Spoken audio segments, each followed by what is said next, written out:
Welcome back mini vlog. Ready అయిపోయి మేమైతే స్వామి దర్శనానికని బయలుదేరామనమాట. So, ఇక్కడైతే మనకి బ్యాటరీ వ్యాన్స్, రిక్షాలు అన్నీ అవైలబుల్‌గా ఉన్నాయి. సో, ఫస్ట్ వచ్చేసి మణికర్ణిక ఘాట్‌కైతే వెళ్ళిపోయాము. సో, మణికర్ణిక ఘాట్ నుంచి స్వామివారి దర్శనం మనకి 4-5 ఉంటుంది. ఎర్లీ మార్నింగ్ వచ్చేసి సేమ్ అనమాట 4-5 ఉంటుంది. సో, 300 రూపీస్ టికెట్ అనమాట. ఆన్‌లైన్‌లో బుక్ చేసుకోవాలి. సో, టికెట్ కొన్నా కూడా ఆ టైమింగ్‌లోని దర్శనం అయితేనే మనకి అదృష్టము, లేదంటే దర్శనం ఆపేస్తారు. అండ్ నెక్స్ట్ వచ్చేసి మేము వేరే వాళ్ళు తెలిసిన వాళ్ళు ఉంటే వాళ్ళు కొంచెం మనీ పే చేసేసి వెళ్ళిపోయాము. లక్ ఏంటంటే మనీ పే చేసినా కూడా మనకు ఆ దర్శనం అనేది జరగాలన్నమాట. లేదు అంటే దర్శనం ఆపేస్తారు. జస్ట్ మనకు ఆ 1 అవరే దర్శనం ఇస్తారనమాట. మాకైతే చాలా అదృష్టం ఉంది. స్వామివారి దర్శనం అద్భుతంగా జరిగిపోయింది. సో, ఫోన్స్ అయితే అక్కడ ఎలో లేదు. సో, మేము తీసుకెళ్ళకుండా మేము రూమ్‌లోనే పెట్టేసి వెళ్ళిపోయామనమాట. సో, అందుకని అక్కడికి వెళ్ళాక ఫోటోస్, వీడియోస్ ఏం తీసుకోలేకపోయాము.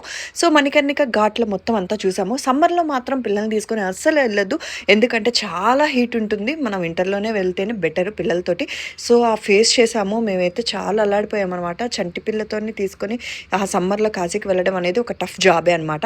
సో, ఫైనల్‌గా అయితే మేము రూమ్‌కొచ్చేసాం. స్వామి దర్శనం అయిపోయింది. మినీ వ్లాగ్‌లో మళ్ళీ కలుద్దాం.